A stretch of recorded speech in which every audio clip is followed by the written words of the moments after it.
Thank you for coming along. This one is focused on co-creation, and we have with us today Linnea and Smita from Glasgow and Rachel from Anglia Ruskin, who will be leading some sessions today to sort of share their practice in this area.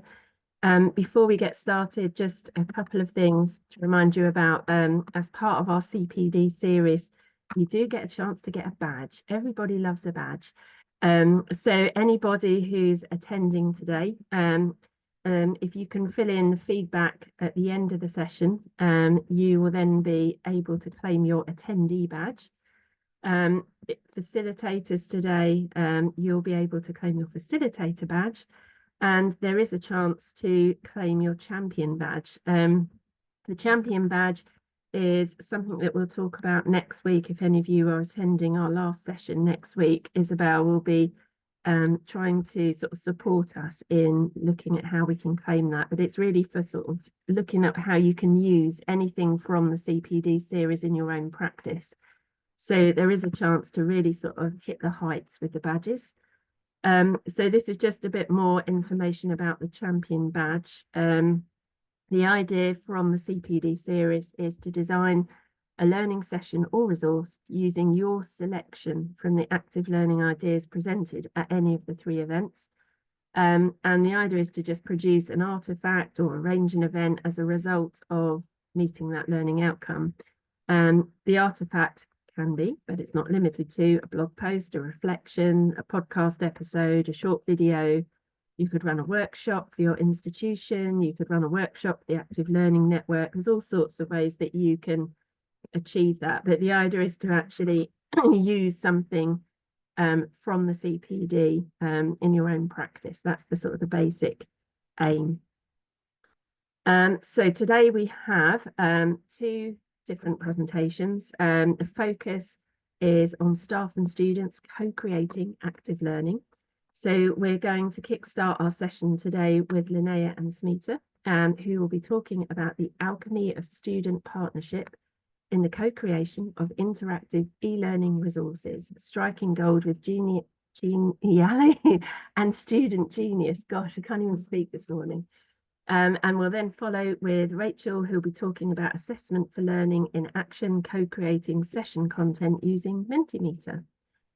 So I will stop sharing and I'm going to hand over to Linnea and Smita.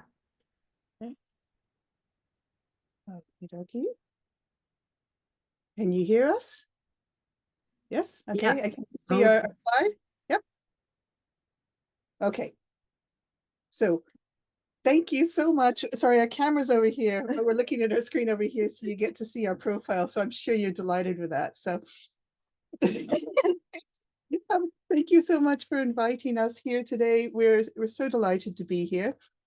So without further ado, shall we launch? Yes. Okay. Go for it. Oh, and if you do want to revisit this presentation, because it's obviously going to be the highlight of your year, you're welcome to. We'll share a link and you can download the presentation from our Figshare account. Okay.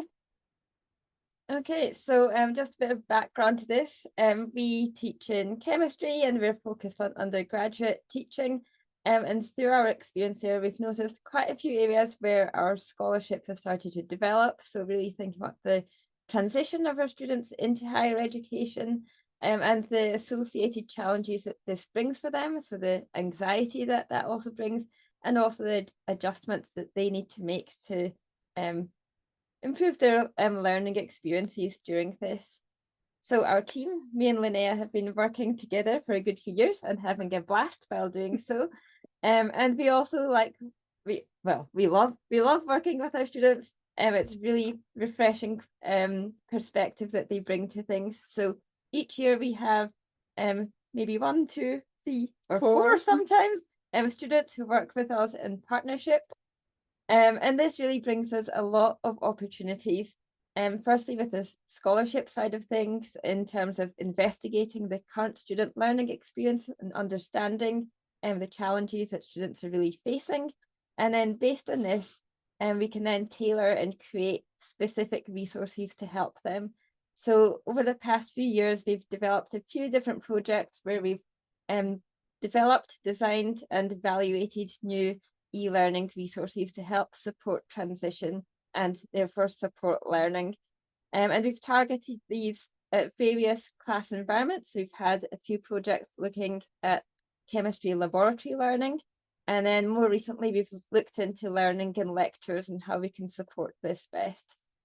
And the approach that we've been using so far is creating e-resource using HTML5 technology.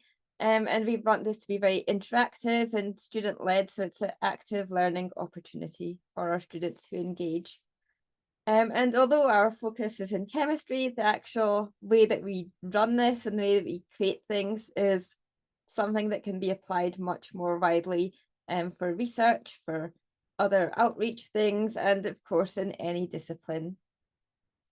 So before we actually get into what we do, we just wanted to give you some facts, and you probably know these facts already, but there's a paper here, a publication by Harrington and Flint, and it's talking about how to engage students as partners. So this is what we do already. So we actually research, we're inquiry based, we develop, we learn with our students, and we develop with our students the whole way through. So it really is a constant partnership, and where we struggle, the students help us, and vice versa. So it's really cohesive whole, and it's very powerful. And it's not surprising that this actually is one of the underpinning concepts of the principles of good practice in the scholarship of teaching and learning. We call it SOTL. So you can see here that part of the aspect of SOTL is that is done in partnership with students. So just to prove that we're doing something that's following actual research and pedagogy. So our partnership approach with our students, the context that we do this in is that our students are actually undertaking their final year projects in their degrees. So it's a credit-bearing course that they're doing, and the timeline runs from about mid-September to early March. And the benefits for the students are they gain, well, for us, we gain genuine student insights into what it's like being part of our degree and part of our learning process. And it really empowers the student voice to come through and contribute to the curriculum. The resources that we make as a result, because we're designing them in conjunction with our students, are very relatable for incoming students. It's also because we're doing it through this project route, it's a really effective route to build this partnership and scholarship into the student curriculum. It broadens student skills, and it also generates lasting contributions to the curriculum. So normally each year we get a few students, and at the start we start off with some group projects, which just kind of helps them to make the mindset shift from chemistry and into SOTL and learning about pedagogies. So that's how we start off all our projects, but then each of them will get an individual theme of a project to run with for the rest of the year. It has been very successful so far, but I will mention there's a few little drawbacks that come with doing a partnership through the process of a final year project. The main one being the time constraints, because it is quite a narrow window of time which runs over the academic year, so about 5 months. And then the overall project needs to fit in with their term dates, their assessment and feedback calendar as well. And then our data collection is also dependent on whenever we get our ethics approval. So overall, this puts a bit of a constraint on the overall timescales that we can run our scholarship in. And also that has a knock-on effect on the methodology and how and when we run any evaluations during the projects. So as Smita said, we've got a number of students, and recent ones we've been focusing on labs. So just to give you some examples, some of the case studies before we go into the actual project we're going to discuss a bit more. So we were investigating sort of the stress and anxiety and confidence in a first year lab with Kelly. And then we moved into another first year lab, the Synthesis 1 lab, and we then sort of expanded to look at the cognitive, sensory, and social loads as well. And we are trying to address these with our interactive, self-led, active learning resources. Last year, our project student, Drew, she was actually very focused on wanting to support students on how to learn when they enter higher education. So we had a focus on lectures, and we'll be showing you what she made shortly. So all of these that we've shown you here are actually e-resources that are bespoke to our environment, with our images, with our videos. So it's a very tailored in-house approach. And you can weave a lot of things together, which we'll show you. And it was designed, the concept, and co-created with our students according to the design principles that Smita and I have developed. And just to point out that we keep, with our analysis of the evidence, that this strategy is actually highly effective for this supporting the student learning experience. So over and over again, we keep getting very, very good evidence that this approach is effective. So just to quickly take you through an example timeline of one of our projects. So this is one we done last year with Drew, which was focusing on creating it and evaluating a resource for lectures. So the first years do their lectures obviously throughout semester 1 and 2. But concurrently, we're also working with Drew to design this support resource. So over semester 1, she started creating that. At the same time, we start looking into the ethics and the methodology of our project, because we want to evaluate what we're creating as well. And then in semester 2 last year, that's when Drew had finished creating her resource. So we were able to deploy that to our first years.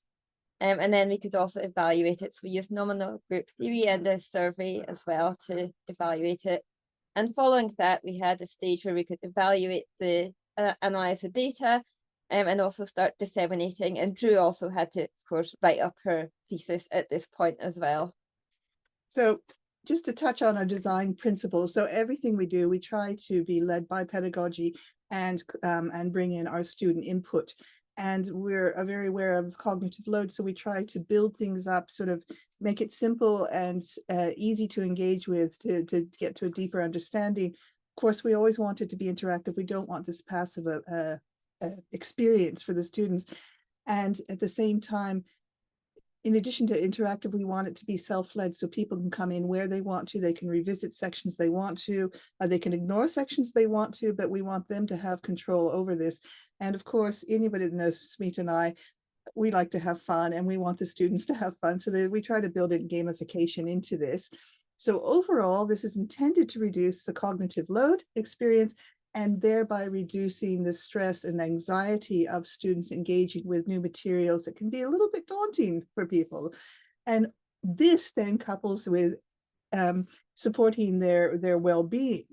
Okay. And all of this is intended to support their engagement with the learning resources. And because we're doing our bespoke approaches with our images and our videos, it's building connections and a sense of belonging with our institution and within whatever environment we're trying to introduce the students to. So overall, this is intended, and I think we've shown that it does work, to enhance the student learning experience.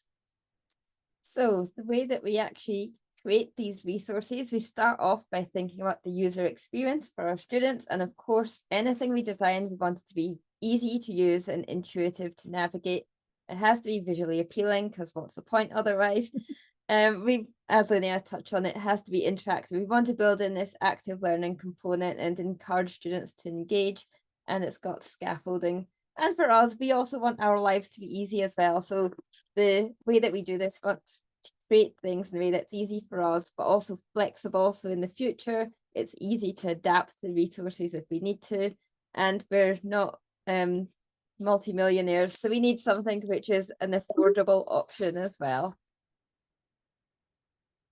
So the way we do this is we're using Genially, which is a platform using HTML5. It's fairly easy to use. And within there, we can embed all different kinds of content that we create bespoke for our learning environments.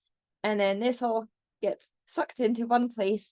So we can seamlessly integrate our different media types into one Genially resource. We then have one link which we can embed in our virtual learning environment for students to use.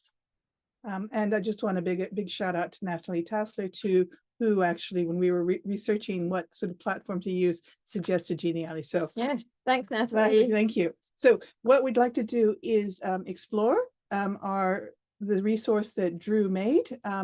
And you can do that by this link. And hang on, what I should do. Shall I stop? Hang on, I'll put this into a chat. Yeah, that would be great if you can pop that in the chat. That would be lovely. Okay, for a second. Okay. Oh, stymied by technology. Come on. Okay. And Control B. Okay. So Perfect. okay.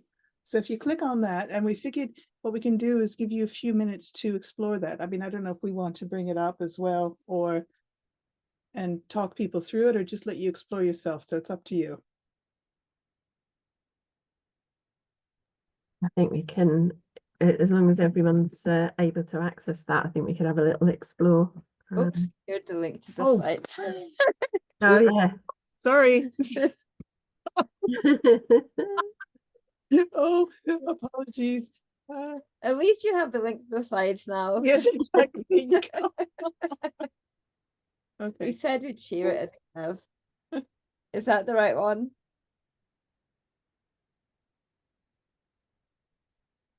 It's saying file stored somewhere else. Oh, yes, you click on yeah. the link there in the center. Yeah, at the top. Okay. Okay. You can see I'm not up with technology either.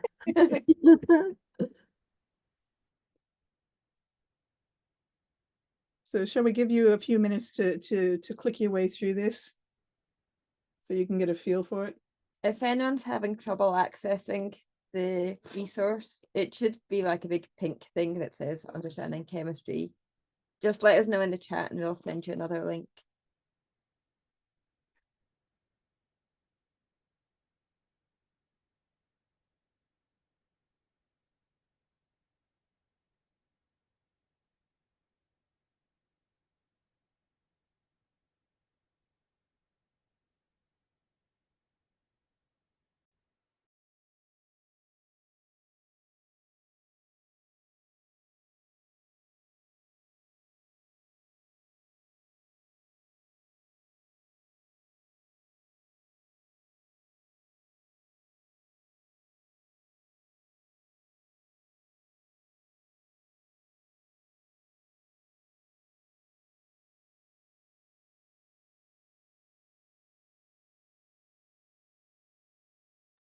This is a fantastic resource.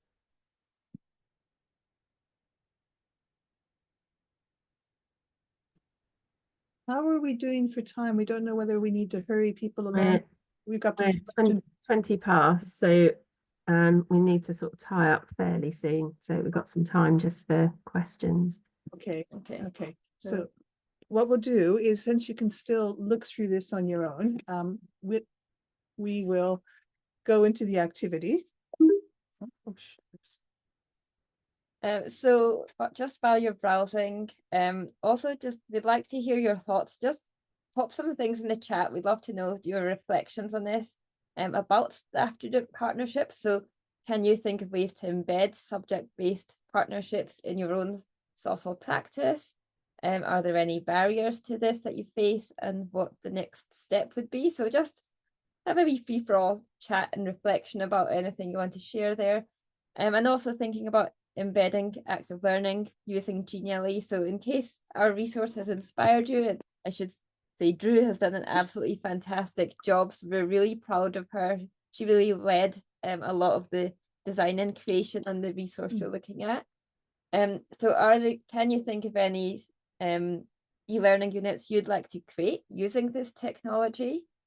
And what do you want your students to bring to this process if you were to include them? So we'd be happy just to have a wee browse in the chat and see what your thoughts are, or while you're having a look through your Genially as well. Just keep these little prompt questions in mind. There's lots of positive comments in the chat. Lots. Very engaging. fun way to explore the topics, easy to navigate. I'm just wondering, I mean, unless these things are paid, it's really hard to get student buy-in to do some of these things. So I just wondered how you sort of tackled that aspect of it.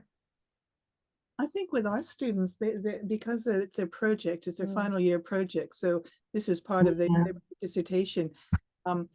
We've been very lucky that our students are incredibly enthusiastic about what they're doing, because what we do is we meet with them initially and we get to know what their interests are. So we try to get something that they're interested in. And I think one of the things that they really like is that they're creating something that they know will be used, that is meaningful, that is actually helping to change things, try to help things, make it better for other people. And I think the fact that they can unleash their creativity. Yeah, it's true, because we try to give them the actual power to make a change in the curriculum, which I think they really appreciate. And it is something that will have long-lasting impact, because we're not just making these for, I mean, it is fun, but we actually use these. So we've deployed this, and all of our 600 students are currently using this resource now. Wow. Yeah. It's amazing. There's a few questions coming in the chat. Can you see the chat, or do you want me to? Yeah, we're just catching up with it. So there was one about capturing text, I think, in the text box. I think you mean in the Genially, there's some activities there. So there are somewhere Drew has posed open questions and asked students to reflect on things and just pop text into the resources. The way this is set up is that we don't get to see what the students have written, so it's only for their own reflection. So the students see it, but we don't monitor that. This isn't part of their assessment either. Could you, in theory, if you wanted to, or can the students sort of download all their responses into one place? We haven't designed it that way because we didn't want them to be sort of worried that we were capturing their thoughts. So what you could do is you could embed a Padlet in here, or you could into something else. So you can make it, as long as you make it clear to students that other people would see it, or you set it up that, so there's, I'm sure there's workarounds. That's the clever thing about Genially, is you can be as creative as you want. And I mean, that's what Smita and I tend to do, is we use a variety of technology and bring it together. So it's intended to look simple, but there's usually a lot of hair pulling and tears and crying behind it. And I can see a question about buy-in from the first years to do additional work. What we've discovered in the past few years is because our students have actually made these resources so captivating, students are actually enjoying going to them and using them. So initially there's a bit of an activation barrier, because there's like, oh, an extra thing to do. And then once they click into it, they're like, oh, actually, this is really good. And we had someone a couple of years ago saying each week they were looking forward, like actually looking forward to the next resource to come out, even though they normally used to hate chemistry, just because it was like the fun that was embedded in it, and the fact that it's quite a personalized experience. Like it feels like there's someone actually there, and just because of the style that the student voice brings into these resources. And that's really the power of the student partnership, I think, is really bringing that motivation for learning through. Okay. Do you find that students are more active in the learning sessions from the evaluation and observation? It's the question, Sarah, that you've posed is, do you find students are more active in the learning sessions? That's a tricky one, because first year is taught by 20 different lecturers with different modules, so it's actually hard for us to assess that. So what we do is we're, as we mentioned for the lecture one, Drew created this after the students had already transitioned into first year, because obviously she couldn't magic it up to begin with.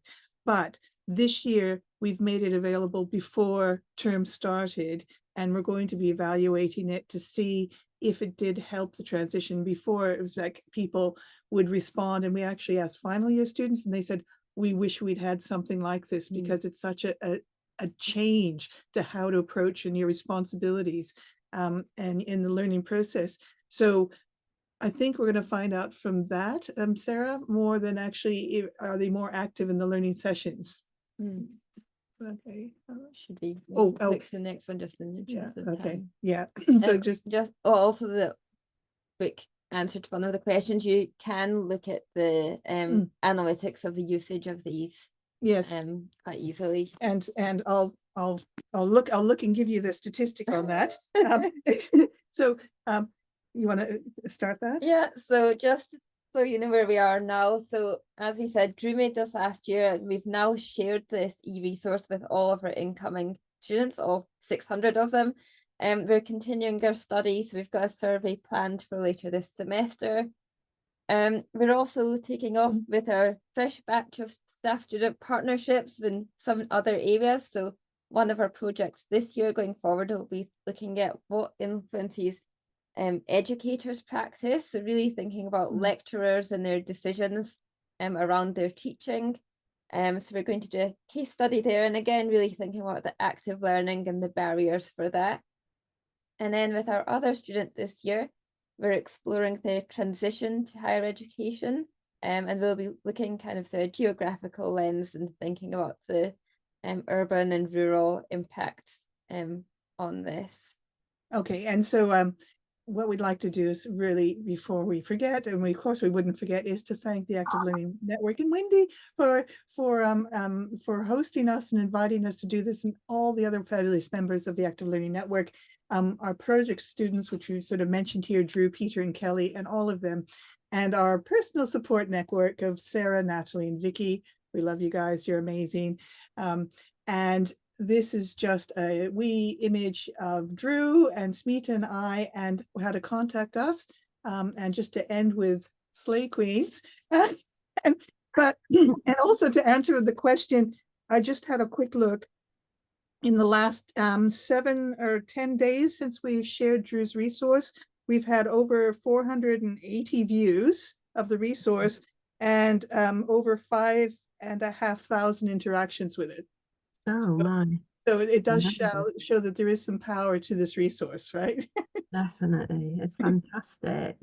So thank you very much, Linnea and Smita, for sharing that. It's absolutely fantastic resource. If you do have any further questions for Linnea or Smita, if you can just add them in the chat, I'm sure they'll be able to have a look at those and respond there. But it is an absolutely fantastic way to co-create. You've inspired me to look at this how do you say it? Genially? Yeah, I've not used that, so I'm going to have a little explore of that. But I am conscious of time as well, so I'm now going to hand over to our second presenter for today, second presentation, should I say, which is from Rachel. Rachel is going to have Ruskin, and I'll hand over to you now, Rachel. Thank you. I'm going to have to. I'm not used to Zoom, so just excuse me if this doesn't go smoothly like initially. Hang on a minute. So share screen.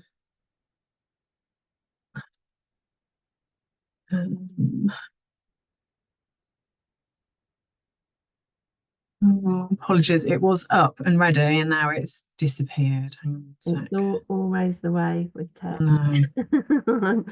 I'm not very Actually good.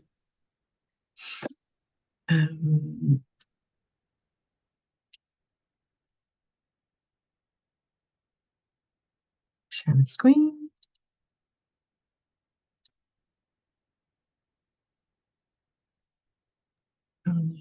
Yeah, there we go. That's sharing now. So. But also I can't now see because it's hidden my presentation. It's hidden my. Can I move that? Well, I can. There you go. Things running really slowly, which is a bit of a worry. There we go. Can you see that? Okay, is that?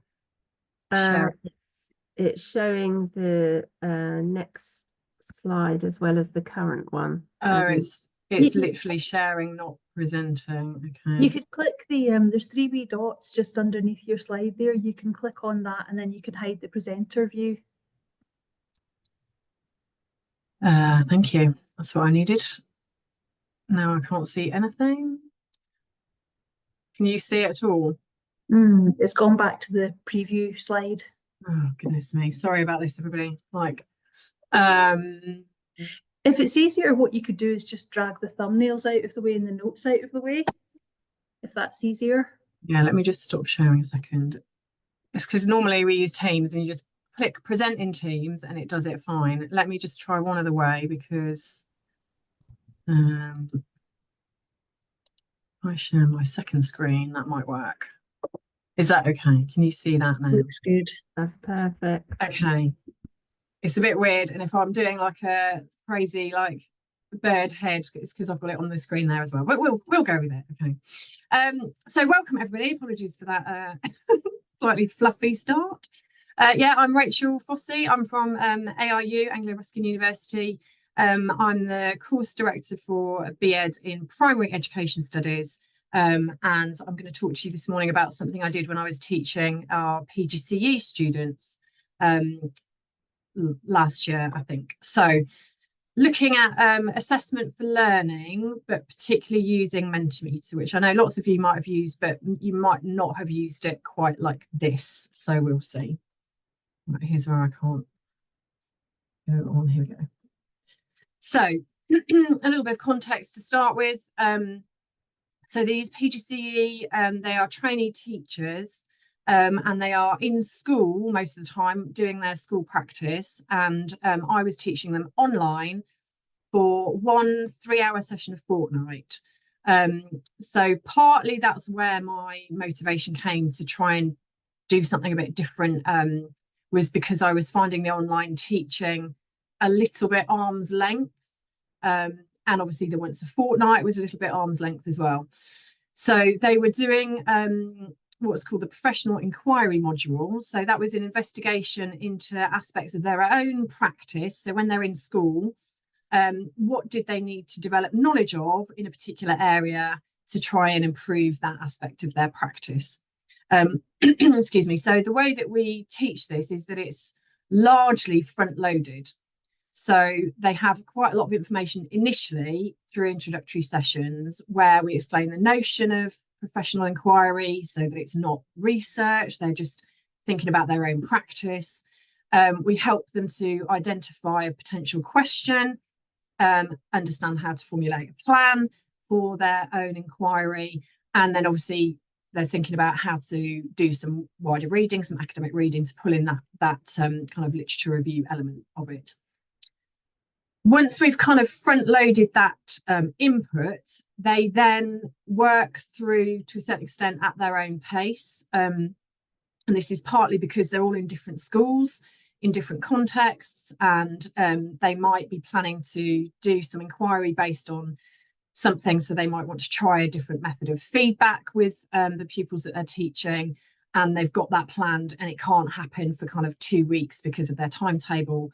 In which case we can't necessarily control exactly when they're going to do those things once they've got their plan in place. The professional inquiry module is split into 5 sections.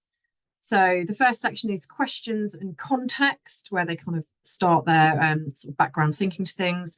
Then they do an inquiry design section where they plan out what it is that they're going to do.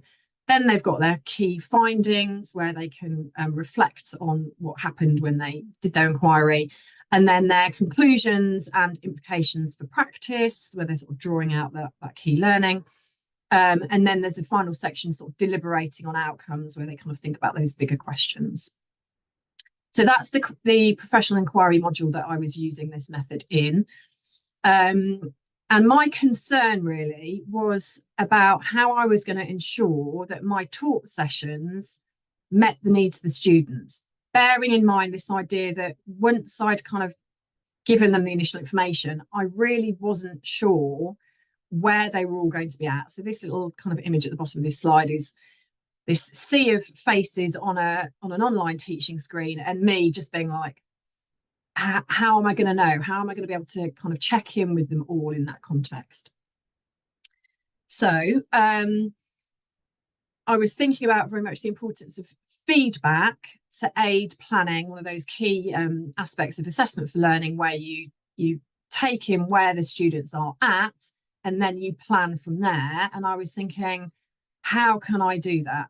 So I felt very much that I needed to know where the students were before I could effectively plan what I was going to deliver in the sessions. There was absolutely no point in me, there's my little teacher emoji, standing there sort of saying, right, now we're moving on to section 3, key findings, if they hadn't, you know, they hadn't finished their inquiry plan, or they didn't know what they were doing, or they weren't at that stage. So I felt very much that, you know, if they hadn't finished their inquiry question, or they hadn't their inquiry design, and I moved on, that was going to cause them lots of confusion, frustration. They would feel that they're logging on for these 3 hours of an online session and none of it was relevant for them because they weren't in the right space to hear that. And that kind of black line in the middle is what I felt was that wall between us. Like I needed a way of finding out where they were in order to plan effectively. So what I did was design a self-assessment tool in Mentimeter. So I know lots of people use Mentimeter and they use it live in sessions as a quick, you know, have you understood this? You know, a quick kind of polling thing, or a, you know, get their responses to something you've just taught them. But I sort of flipped this round. So what I did was I designed a set of questions on Mentimeter, and then I launched it the week before. So bearing in mind, I had them once a fortnight. So in the kind of middle week, I would launch the Mentimeter questions, send it out to them with the QR code, and they had sort of 5 days in which to put their answers in. And I made sure that all the answers remained hidden. So they didn't know when other people were filling it. They didn't know what other people were saying to it. So it was purely self-assessment at that point. It was for them to think about their own progress through. So this question 1 was designed to engage, to sort of gauge an initial emotional response. I don't know how well you can see that on your screens, but yeah, they could either say they were on track, they got some concerns, or they were panicking. And I felt like that was, again, one of my sort of barriers to online teaching, was that I found it difficult to kind of read the room with this kind of thing. You can't, in an online environment, obviously pick up on things like body language very well. I haven't got any evidence to this, but I suspect that students are more likely to keep their cameras off and not contribute if they are feeling concerned or panicky. They kind of just like hide themselves away a bit. So it was a way for me to kind of get them to tell me that without being able to do it in a session. So like I said, the results were hidden up until the talk session, and then during the session I revealed the results to them. So question 2 was then, and question 3 were just to allow me to judge how to pitch the content. So have you drafted section 1 of the report? Have you drafted section 2? I needed to know that, because then I could focus my teaching on where they were all at. I could generally sort of meet them where they were, rather than moving on too quickly or staying on something for too long. They were just quick sort of touchstone questions, but they were absolutely vital, because without that information, like I said, I would have just gone, oh, well, it's, you know, session 3, I'm going to do section 3, and I'm just going to keep moving on.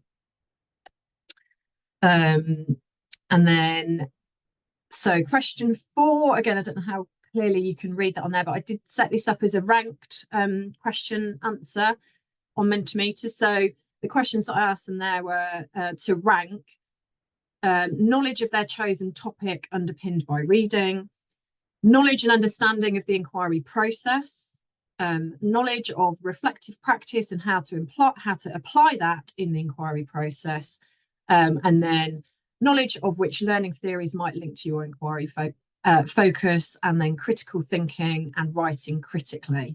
And the question at the top is, where are the biggest gaps in your knowledge? So they had to rank those, like the biggest gap in my knowledge is writing critically, or whatever, they would put that first. So that was question 4.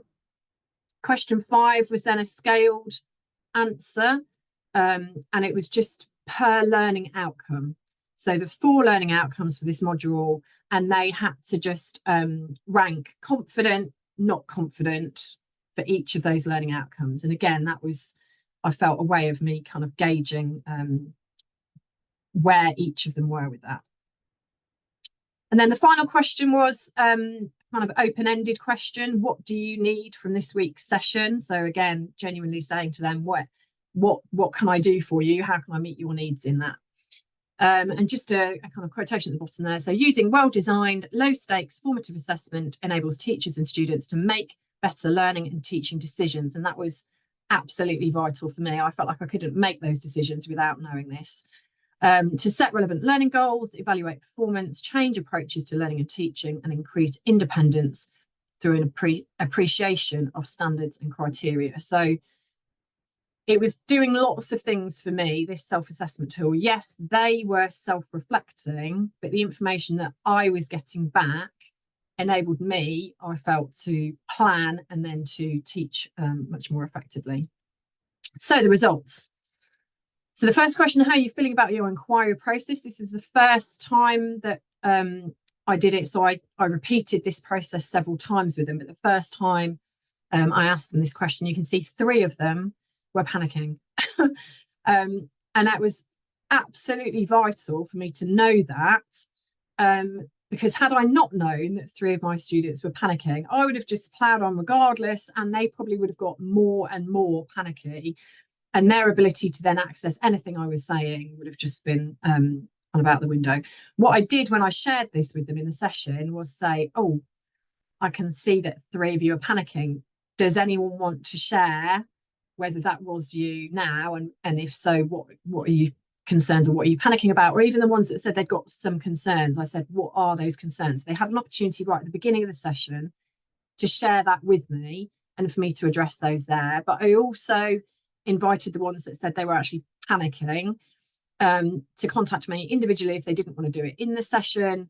Obviously I was able to give lots of reassurance, and it was kind of evidence for me, if you like, that it was the right thing to do to ask the question, because had I not known that, like I said, I would have just started and launched into my teaching and not been able to address those concerns from the start. So the next 2 questions then, have you drafted section 1? Have you drafted section 2? Really clear. I could tell straight away, right, there's no point in me moving on to section 3, for example, because most of them are still kind of in that first section. So it just allowed me to pitch the content of what I was doing in that teaching session. And then these 2, excuse me, next questions were again really useful. So that where they had to say the biggest gaps in their knowledge, it was just a really clear indication for me of where I needed to focus on. So there was no point in me going over things that they felt reasonably confident with. I just knew, right, I've got to go back into there. That's where they were all saying they've got a gap in their knowledge. And the learning outcomes one, where they had to rank whether they were confident or not confident, it was clear from that I needed to focus, you know, my teaching on learning outcomes 2, 3 and 4 at the stage. They were all reasonably confident with learning outcome 1. The other thing that came off the back of that when I was sharing the results with them was obviously we could have more discussion about those learning outcomes and just unpick it a little bit as I was sharing those results with them, which again, in turn, had a positive impact on how they were thinking. Maybe it was just a case of having another discussion about it. That might, for some of them, have increased their confidence with that anyway. And then the final question, when I first did it, I did it as a kind of word cloud, but it limits the amount of, you know, what they can say about it. So I actually changed that when I did it the next session, and I just made it an open-ended answer because I got more from them and I felt that was more effective. So I kind of changed that one. But again, it was just really useful to see, gave them that opportunity to literally type in a box what they needed, and I could respond to that. So the benefits, I think, were manyfold. Race indicates the main purposes of asking students to reflect on their work are that it causes students to reflect on what they have done. And I felt, yeah, it did that. That it gave tutors, like me, assessing their work, additional information about where each student is. And that was absolutely key for me, that it gave me that information. It also forms a productive agenda to help tutors to focus their feedback most usefully. So again, knowing where they felt their gaps in their knowledge of were, or which learning outcomes they weren't sure about, allowed me to focus my feedback on those areas. And also it really importantly saved time by this, avoidance of telling students things that they already knew, or going over things which, if I knew they'd already done a section and moved on from it, there's no point in me then reteaching that section. So that was really, definitely achieved by this. But also, in addition to what Ray said, I felt that it helped me to measure progress. So because I repeated the Mentimeter each session, I could see, which sections that they drafted, but also where their confidence was in those learning outcomes, where the gaps in their knowledge was, and I could actually see over the weeks that they were making progress on those. It absolutely increased the dialogue. It increased the dialogue about the learning outcomes, about the course content, and about the students' emotions, which wouldn't have happened without me doing this tool in this way. And I felt that was a really key thing. It definitely enabled the targeting teaching to meet the needs of those students, which I wouldn't have been able to do without it. And also allowed for this kind of some student agency and co-construction of the session content. When they said to me, what we need from this session is, I could make that happen for them. So it allowed them to feel like they were part of that the process. And for me, it was really assessment for learning in action. It's what I would have done in a classroom if I'd had, those students in front of me. I would have done that kind of walk around, that check over their shoulders, that one-to-one conversation, those quick check-ins. But I felt like I couldn't do that through the screen, but it enabled me to do that. It enabled me to adjust my planning based on what I got back from them. We do some module evaluation surveys with our students, and these are just some of the things that they wrote on their module evaluation surveys. They didn't have to, they can just tick the boxes and leave the free text bit at the end empty if they want to, but this is what they actually said they wanted to do. So again, that they actually really appreciated these Mentimeters. They knew that it allowed me to tailor what I was doing and make it relevant for them, and they definitely sort of appreciated that. So just some final thoughts then. So I feel like the application of the self-assessment tool enabled me to successfully shift the focus from teaching to learning, because if I hadn't done it, I would have just carried on, right, okay, it's week 3, I'm going to deliver this, I am teaching this, rather than what are they actually learning from it, and what do they need, and how can I make sure that they're learning is the focus rather than just my teaching. And yeah, enabled me to meet the needs of the students. And then if you're interested in following anything up, that's kind of where I took key references from, but I will now attempt to stop sharing. I haven't seen any. Thank you very much. So I'll try and catch up now. There's lots of positive comments again in the chat. There's some questions also. I'm just going to go through them in order. So Mary says that they use Vivox, but she was saying that she thinks it would work as an in-person session too. I don't know if you wanted to unmute Mary or say any more. Oh, thank you, Wendy. Yeah, I can see a lot of these questions, maybe all of them, being really effective in a class in an in-person environment. What do you want to get out of a session? Fantastic. All those questions about confidence, because as long as they're anonymous, then there's no stakes in this for the students. There's no embarrassment on the part of the students in sharing that information. Really nice to collect that in a live context. I mean, it could be done as a kind of survey outside of class or before class as well. But yeah, I want to share this with my folks. That's great. Yeah, I think the reason that it worked so well was it did give me a bit of time to plan in between. So obviously the way that module the input from the module is structured is we have a lot of material. We have those kind of sessions written, we have the course materials there. If you ask them in a session, what do you want to get out of this session, and you're teaching it now, and they say something that's a little bit left field, you might be a kind of like a bit, oh, how am I going to do that? Whereas because I gave them like a 5-day window, and then I kind of gave myself 2 days, I could sort of go, oh, okay, they need to focus on this. And then I had time to kind of put the session together to meet their needs. But yeah, I certainly think, you know, which of the learning outcomes are you more confident with, less confident with? You can ask that in real time, can't you? And you can address those, because presumably you could just talk them through them. But some of the things that might be a bit more resource dependent, I felt like I needed a bit of time to prepare for. But yeah, definitely could work in person as well. And the next one is Isabel, who has said, I use an image-based check, and where the students respond in the chat. Isabel, did you want to say any more on what the image-based check is? Not really. My video is not working. I just give them it's really annoying because Mentimeter used to allow you to put those pictures on, and they don't anymore. And so what I do is I just have a slide with 9 pictures of some of you will know Paddy, my dog, because he features a lot in my life.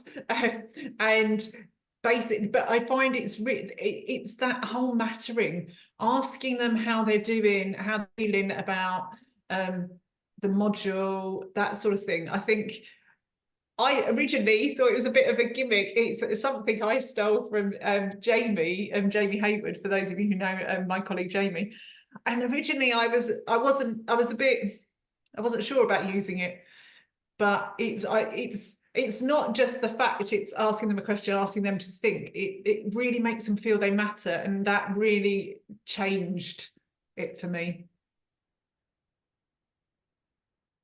Yeah, I think, like I said, if I hadn't asked that, you know, who's got some concerns and who's panicking, I would have carried on regardless. And I just feel like how awful would that have been for those students that were sitting there on the other side of the screen, literally panicking about how on earth they were going to do this work. And then I'd just be like, right, let's move on to section 3, blah, blah, blah, blah. It would have been so wrong. But yeah, it very much allowed me to address that and relay, you know, resolve the panics and the worries and the concerns. So yeah.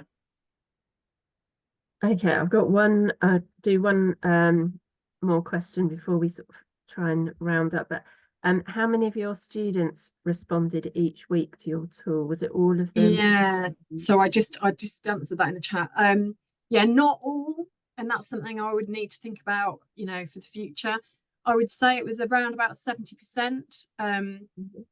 And again, I think because I only saw them once a fortnight, I didn't have that contact with them, but I would, you know, I could send them messages and do announcements and things and do nudges for them, but there's only so much you can do.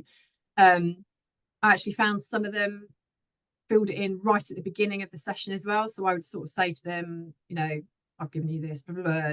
If anyone hasn't done it and wants to do it now, and I did catch a few more, but I still felt like I had enough information. I had that kind of critical mass of information beforehand to allow me to do what I needed to do with the planning, but it still allowed anyone that hadn't filled it in to do so. Okay, we have got just 3 minutes left. Does anybody have any questions for any of our presenters today? You can either type in the chat or you can unmute.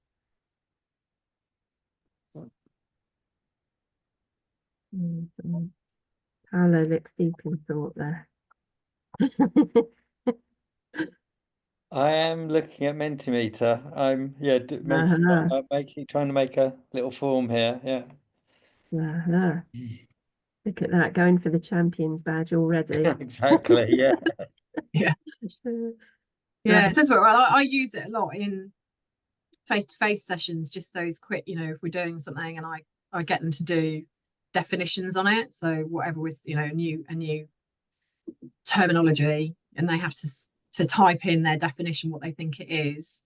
And then I come back to it at the end and I do it again, and you can see straight away, actually, their definitions by the end of the session are so much more rich, and they include the key features that you wanted them to.